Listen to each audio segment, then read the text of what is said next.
coronavirus. It's all we've heard and talked about for a while now, and that's because it's one of the largest viral pandemics in history. We know that you have loads of questions about it, so in this special episode, we're going to be answering as many as we can. So, whether you're bored at home, missing your friends in school, or just feeling a bit worried and scared, we've got all the info you need, including, best of all, my brand new lockdown lock and pop. Check it out. Oh. I'm not sure about that, Zand. But remember, things will get better.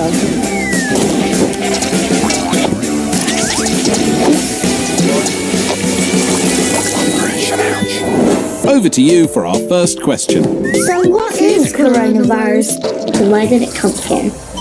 I've got this one because I'm an infection doctor, and coronavirus is an infection caused by a virus. In fact, coronaviruses are nothing new, and they normally cause coughs or cold or flu-like symptoms, and that's because they infect the cells of our upper respiratory tract. That's all the tubes in our nose and at the back of our mouth that carry air in and out of our lungs. But sometimes a brand new coronavirus can jump from an animal to a person and cause a serious disease, and that's what's happened here. So the proper name for this coronavirus is SARS-CoV-2, and in some people it causes a disease which we call COVID-19. Now, you may have heard that this coronavirus originally came from a bat, and that is probably true. Bats, like all other forms of life, carry viruses. But how does a virus get from a bat to a human? Why does it make the human ill if the bat is okay? Excellent point. Come on, Chris. We need more information, please. All right. Diseases that move from animals to humans are called zoonoses. That's quite enough from you. They're called zoonoses. Zoonotic diseases can be caused by parasites, bacteria, or viruses that live inside animals, often causing them no serious issues. But viruses like to find new organisms to live in. Sometimes they choose us. They can jump from an infected animal into humans through a bite from that animal, or from an insect which had already bitten it, from eating undercooked animal products like meat, eggs, or dairy, and touching an infected animal's saliva, wee, poo, or habitat. Once inside a human, they use our body to multiply and sometimes make us cough and sneeze, which helps to spread the infection to other people.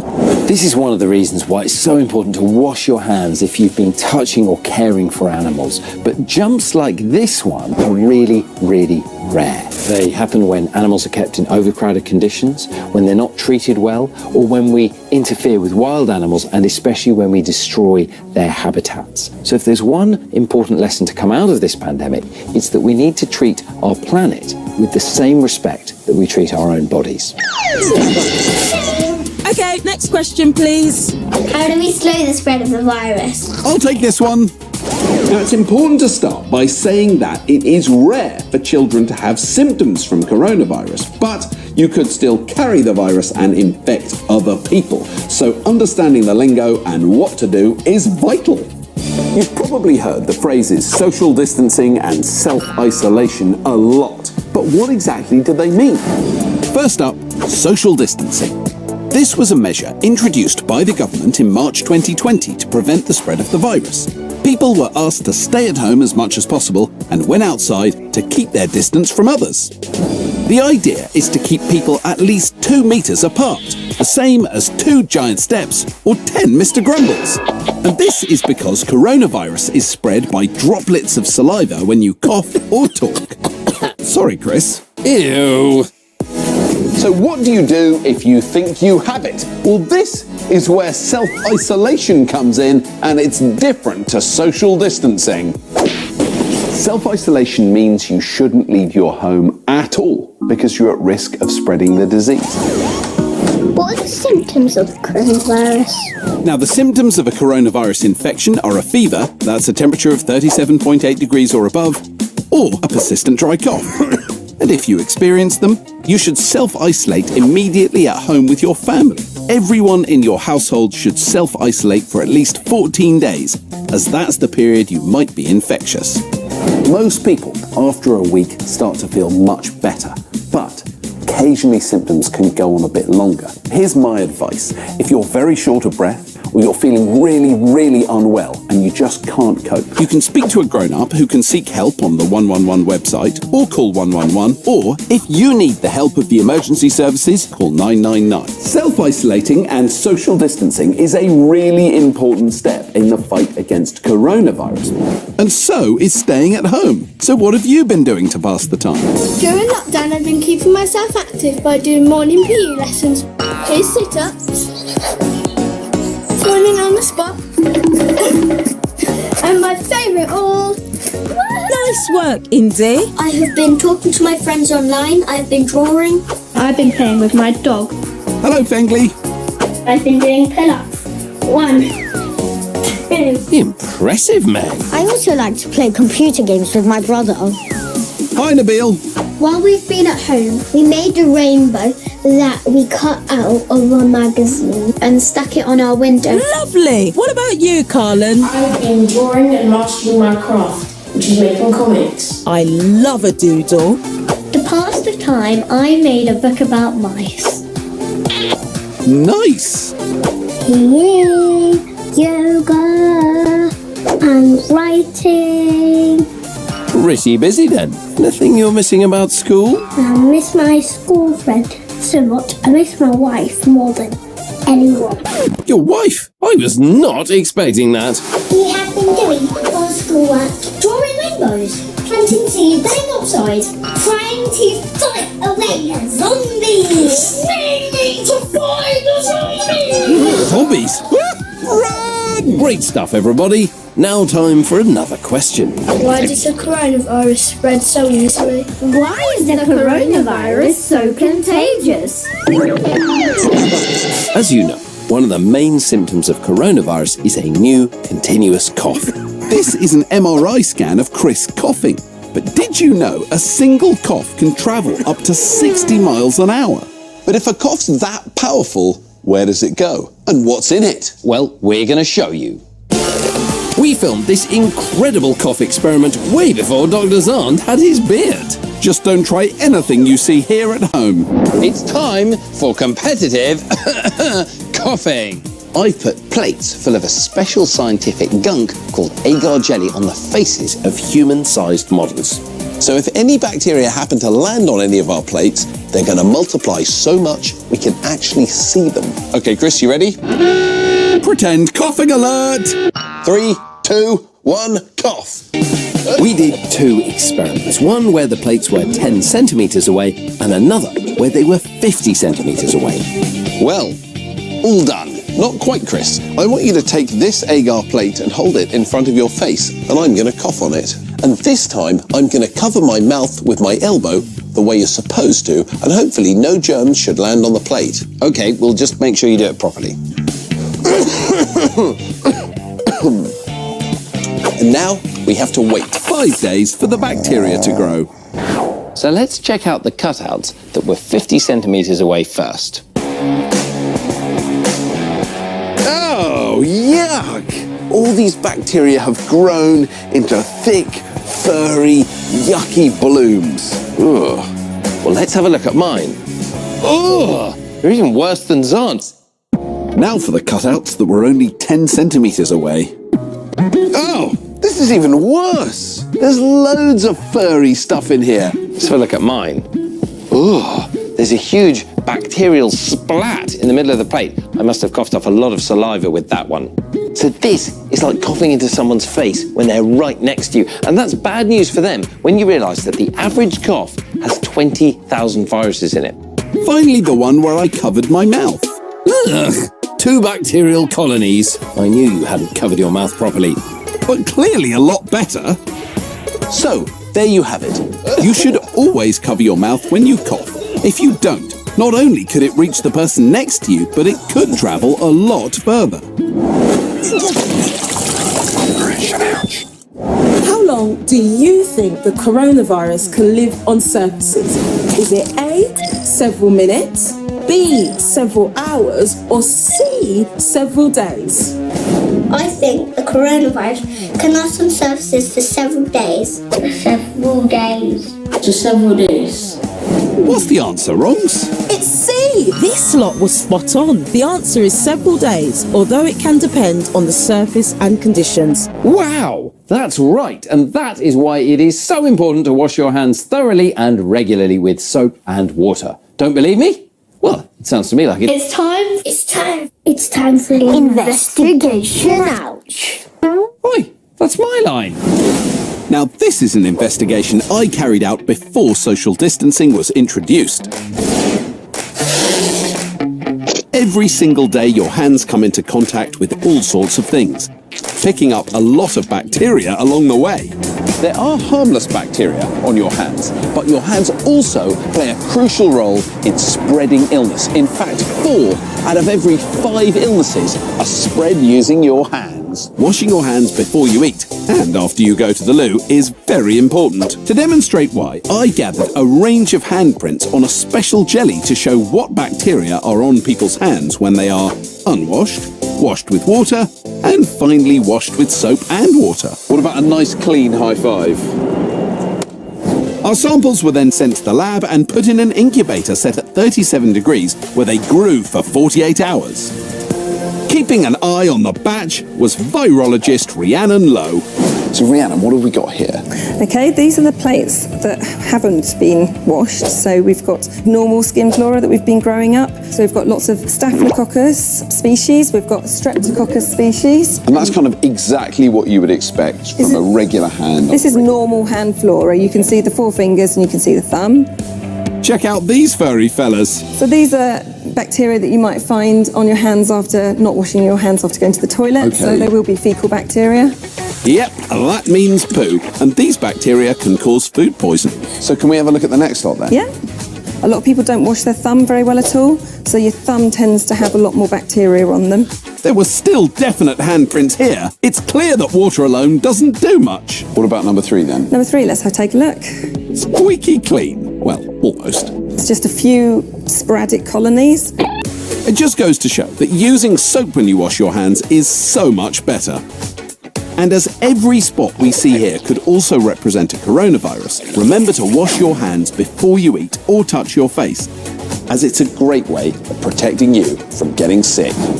And remember, when you wash your hands, do it thoroughly. A good 20 seconds of washing with soap and warm water will keep your mitts clean, and don't forget your thumbs. Still to come, Chris finds out how these cars are helping in the fight against coronavirus. It's essentially blowing me up a little bit like a balloon. We catch up with Ronks at her hospital. Most patients with coronavirus symptoms are sent home without any special treatment or medicine. And Zand gets into a mess. There's quite a lot around my nose. But first, The minis are here! with our top tips for staying in. Exercise! You can still break a sweat at home, and there's something for everyone. The rush of endorphins will make you feel great. Routine. A daily plan can really help with your mental health. Everything from when to get dressed, when to go to bed, and when to eat. Talking about food, you could learn to cook. I make a mean fried egg butty. Anyone? You could entertain your friends and family with a music concert, la la la, or a general knowledge quiz. And to fit it all in, write a to-do list. Helping around the house is a lovely thing to do. Don't forget to relax and have fun. You can paint, play computer games, read. And if you still can't think of something, there are lots of cool ideas on the CBBC website. And our number one top tip is make sure you're okay. Remember, you can always talk to the people around you. Mr. Grumbles, I'm really worried. We've run out of toilet paper.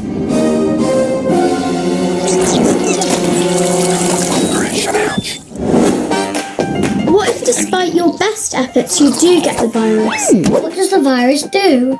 Now, this one is definitely one for me to answer because I think I've probably had the virus. To show you what it was like for me self-isolating, I made what I like to call my co-video diaries. Have a watch of these. They're from just a few weeks ago. I have been feeling quite poorly with what I think, although I don't have a test, is coronavirus. I certainly developed a cough, so I kept monitoring other symptoms. I woke up this morning feeling fluey and achy and a bit sweaty and kind of shivery, and I have a slight cough. day 4, and I was still monitoring my temperature carefully. 38.1, which is very annoying. Another symptom I noticed was a loss of taste and smell, so I put it to the test. So I have my hot English mustard here. I can feel basically nothing. Day 6, and let me introduce my friend President Dalton. He's been keeping me entertained while I'm isolated. And what's quite nice about it is that he does now know that if I put some hazelnuts on my floor and sit quietly, he'll come and visit. Hey. Fast forward to day 11, and things are on the up. Well, I am feeling so much better now. My temperature returned to normal a few days ago. My sense of taste and smell is coming back, and I'm feeling much more cheerful. And really, all I did was rest. I took some paracetamol when I was feeling really bad. I made sure I was drinking lots of fluid, and I tried to eat healthily. And that will get most people through coronavirus. It's amazing that my body was able to fight the virus off, and that's all thanks to my incredible immune system, which we saw at work in the lab. Your immune system is a network of cells, tissues and organs that protect your body from infection. And this is a lymph node, a really important part of that network. This is from a pig, but it's very similar to your lymph nodes. You have lots of lymph nodes spread all over your body. These little lymph nodes have a big job to do. Now they're packed with white blood cells or leukocytes. And these are the super cells of your immune system that fight off bacteria, viruses, and fungi that can make you ill. And you're about to find out exactly how tough these bug-fighting cells really are. I took a sample of Zahn's blood to infect it with a very nasty fungus. So here is a sample of Zahn's blood, complete with leukocytes. And here is a sample of very nasty fungus. We filmed what happens when you put them together. Let's take a look. Okay, so we can see a sped-up version of the fungus and Zahn's white blood cells. The green blobs, they're the deadly fungus. And the grainy black and white cells are Zahn's leukocytes. Now have a look closely at this guy. He's moving around, he's getting more and more angry, and he's surrounded that little bit of fungus. And he's phagocytosed him. He's eaten him! It's all over for the fungus! Look at Zahn's leukocyte moving in and gobbling up that nasty fungus. Which is exactly what your awesome immune system is ready to do with a fungus or a virus. Amazing! But some people, especially those who are older and more vulnerable, are struggling to fight coronavirus off. What are the medical teams doing to help them? I'm a doctor in the emergency department here at London's Homerton Hospital, and these are my squads. At the moment, my department has been divided into 2 zones. The red zone, where patients with coronavirus symptoms are seen, and the green zone, where patients with no coronavirus symptoms are seen. Most patients with coronavirus symptoms are sent home without any special treatment or medicines. But some people with more serious symptoms need closer monitoring, especially of their breathing. They go to special coronavirus wards like this, and they get to be treated by doctors like Chris. When I'm not presenting Operation Ouch, I work here at University College Hospital in London as an infectious diseases doctor, and I treat patients with all kinds of infections, including COVID-19. Come on inside. One of the most important pieces of kit that's being used to help treat COVID-19 patients in hospitals is a ventilator. This is because one of the more serious effects of this coronavirus is that the tiny air sacs in your lungs, called alveoli, become inflamed. And this can stop enough oxygen getting into your bloodstream. When this happens, they need help from a ventilator, a machine that breathes for the patient. First, they're given a general anaesthetic to put them to sleep. Then the ventilator tube is inserted into their mouth and down their trachea. This delivers oxygen directly into their lungs and takes carbon dioxide away. When patients need to be treated with a ventilator, they have to be looked after on the ICU or intensive care unit. Now, because lots of patients with COVID-19 have all got ill at the same time, intensive care units are really busy. and ventilators are in short supply. And so lots of people have been trying to solve this problem with really innovative new technologies, and help is coming from the most unlikely places. Wow, a racetrack at your work? No's aren't. Just around the corner from where I work, scientists and engineers have been working with the Mercedes Formula One team to come up with a brand new model of ventilator. And they did it super fast. Time to meet this team's starting grid. Leading the pack are engineers Professor Becky Shipley and Professor Tim Baker from University College, London. I want to start by finding out why you ended up working with a racing car company to make devices to help patients with COVID breathe. They work in an environment where, it's important to make things very accurately and incredibly quickly. What type of kit did you decide to focus on making? A device that can help patients so that before they need to go on to, say, a mechanical ventilator, this device is something that can be used before they get to that stage. Through that, we really identified these machines called CPAPs, which are continuous positive airway pressure devices. Now, what a CPAP does is it essentially delivers oxygen at pressure to the lungs of a patient. How long does it typically take to make a sophisticated medical device? Normally that would be months, if not years, but obviously with the crisis we had to really accelerate that process. Within 100 hours we had the first prototype built and we were back in the hospital testing. And what's also amazing is this team have shared their design for free around the world. 100 hours from concept to prototype. Even Lewis Hamilton, I think, would be impressed by that speed. Next in our lineup is Professor Mervyn Singer, a consultant in intensive care medicine at University College Hospital in London. How does this new device work? It's beautifully simple. Essentially, you plug this into the oxygen supply. You can adjust the flow so it makes it comfortable for the patient to breathe. Air is being sucked in, so air and oxygen mix. So can you show me how it works? Can I be the patient? It's comfortable. What was that, Chris? It's a very weird feeling. It's a bit like having your head out the car window. There's just a blast of air and oxygen going into this mask. And it's essentially blowing me up a little bit like a balloon, so I'm always inflated. And that means that breathing in is very easy, and breathing out, you just feel a slight resistance. Now, why is this a good treatment for patients who have COVID? Well, the virus, we know, attacks the bases of the lungs, the alveoli, the air sacs. So the CPAP, giving the oxygen under pressure, helps puff up the air sacs to improve the distribution of air getting into the lungs so that the blood flowing through the lungs can pick up the oxygen and then deliver it around the body. The speed with which this device has been made and its effectiveness in treating patients with COVID-19 demonstrates what can be achieved when people with different expertise work together. How often do you think you touch your face? I think I touch my face 100 times an hour.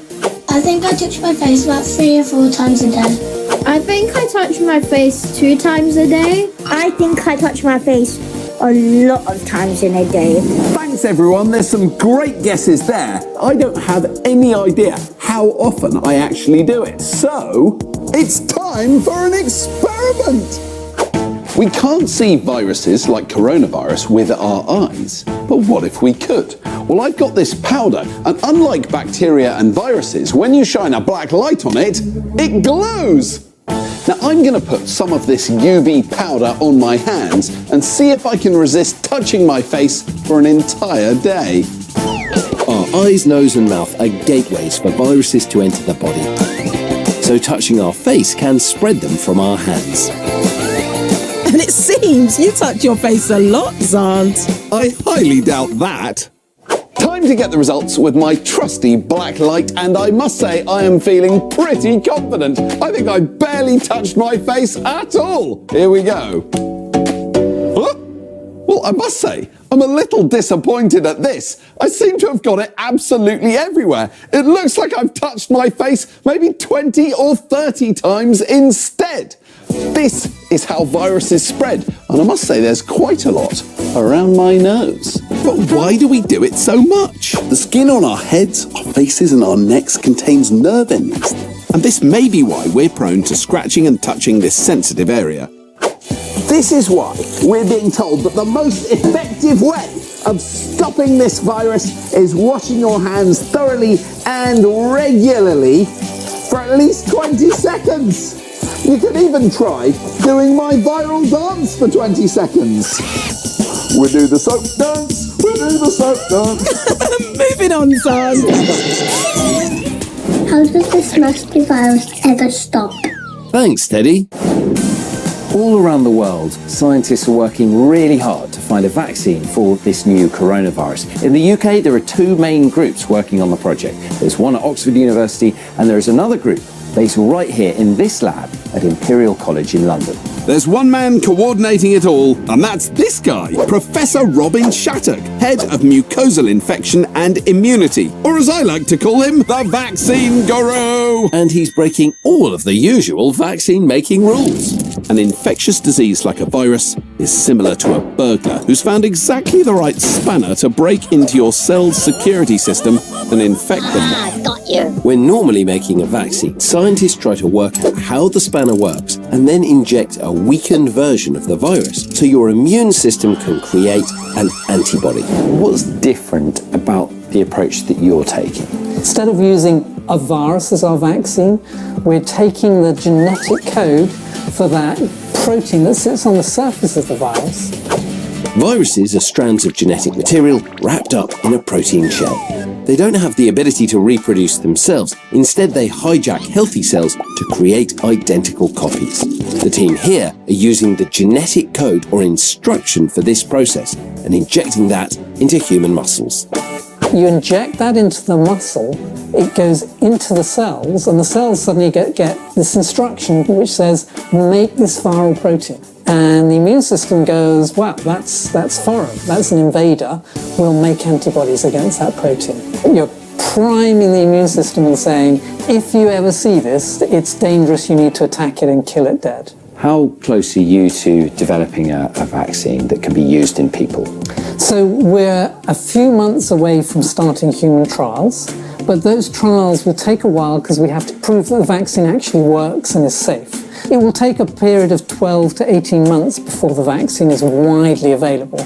But that's faster than it's ever been done before, because usually that would be 8 to 18 years.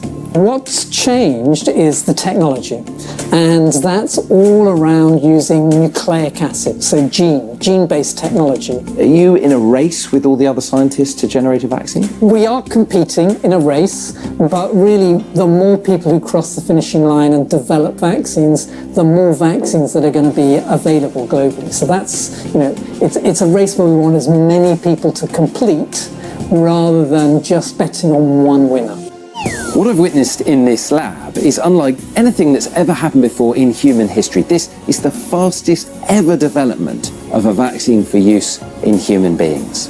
But whatever happens with the coronavirus pandemic, it's the science that's being done in labs like this all over the world that's going to protect us all against future pandemics. We've run out of time for any more questions, but we hope we've answered everything you wanted to know. Living through a pandemic like coronavirus is certainly very strange. And you may feel frustrated or a bit anxious or even a bit scared. But remember, pandemics do end. The world has faced them before and recovered. There's lots you can do to be helpful, including staying at home when you have to, because this will help stop the spread. And there is amazing work being done by scientists and healthcare workers to not only fix this pandemic, but also prepare us for the next one. And together we'll get through it. If we follow the advice we're given. And be kind to one another. We would like to say a big fat juicy thank you to all the nurses, doctors, pharmacists, radiologists, and all the other stupendous NHS staff and all the other frontline staff for your hard work to help solve this. You're doing a great job. This is for you. And it's not just our ouchers showing their appreciation. People all across the UK have been out every Thursday night, clapping for all the NHS and frontline heroes. I want to thank the NHS and all the people for keeping us safe. I'd love to thank the guys that come round and do our bins. Postmen and women, thank you so much for delivering our post. I'd just like to say a massive thank you to all the care workers. Honestly, you are superheroes without the capes. Thank you. Plan, it seems like your lockdown lock and pop is catching on. I knew it! I absolutely knew it.